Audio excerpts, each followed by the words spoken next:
में मुंबई के दिंडोशी कोर्ट ने आरोपी राहुल राज की अग्रिम जमानत याचिका खारिज कर दी है।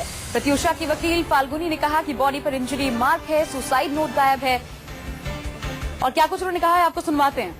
अपनी बच्ची को देखे, बच्ची का पोस्टमार्टम करवाए, लीगैलिटीज करे, बच्ची का अंतिम संस्कार करे या स्टेटमेंट देते बैठे। तो पहले दिन तो कोई माँ बाप जिनकी इकलौती बच्ची, उनसे आप एक्सपेक्ट नहीं कर सकते हो कि सारी की सारी बातें बताएं। जब उन्होंने रिचुअल्स किए, 4 दिन बाद पूजा पाठ करके जब पुलिस स्टेशन गए, वो लोग स्टेबल माइंड में थे, तो उन्होंने जो था वो सच बताया है और सारी बातें हकीकत है। ये तो इन्वेस्टिगेशन में सारी चीजें रिवील हो जाएगी।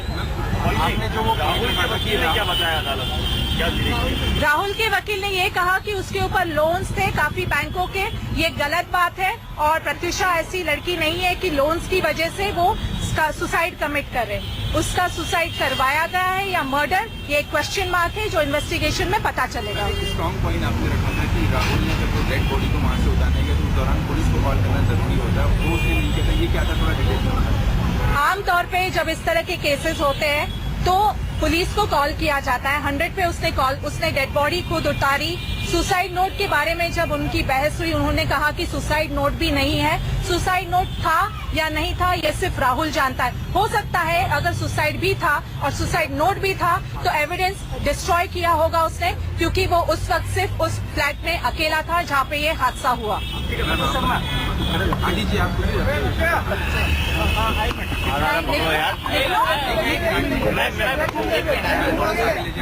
आंटी आ गया थोड़ा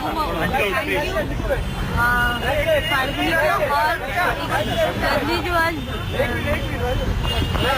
बोला उसके लिए वो हमारे साथ है और हमें जस्टिस मिलेगा, इसके लिए थैंक यू। और हम उम्मीद करते हैं प्रत्युषा को जस्टिस जरूर मिलेगा और हम तय तक जाएंगे और ये सारा जिंदगी भर या तो मरेगा या सड़ेगा, कुछ भी होगा, कुछ तो होगा। आप लोगों को ये शक था कि क्या हत्या भी की जा सकती है? हाँ, एकदम पूरा शक है, पूरा शक है कि उसको मारा गया है। उसका मर्डर भी हो सकता है, ये मर्डर है।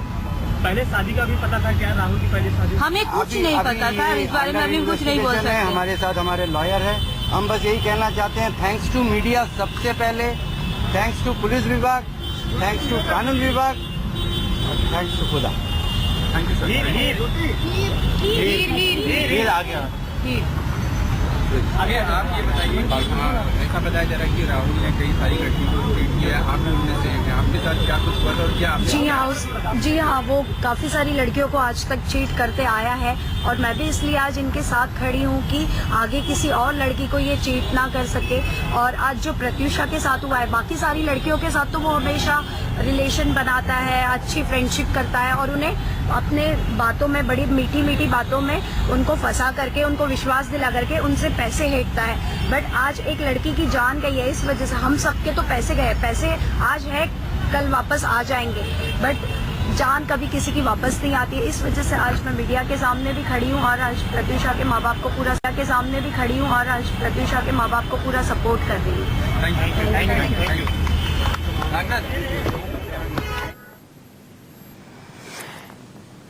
तो आप सुन रहे थे प्रत्युषा की वकील फाल्गुनी ब्रह्मभट्ट को। साथ ही परिवार ने भी अपनी बातें रखी और हीर, जिनके साथ 25 लाख का धोखाधड़ी राहुल कर चुका है, उनके मुताबिक इस पूरे मामले में बड़ी बात यह कि राहुल राज की अग्रिम जमानत याचिका कोर्ट ने खारिज कर दी है। प्रत्युषा की मां ने बड़ा बयान दिया, कहा कि राहुल या तो मरेगा या सड़ेगा। एक मां का दर्द सामने आया है उनके इस बयान पे।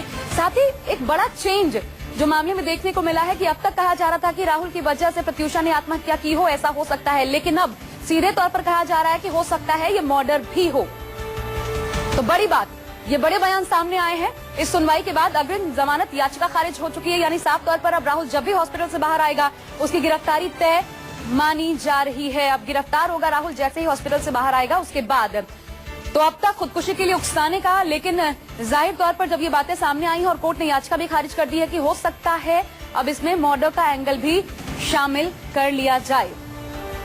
तफसील से इस पर और जानकारी आपको हम आगे बताते रहेंगे। पल पल की अपडेट्स आपके सामने न्यूज़ 24 पर होगा। फिलहाल यारों को एक ब्रेक के लिए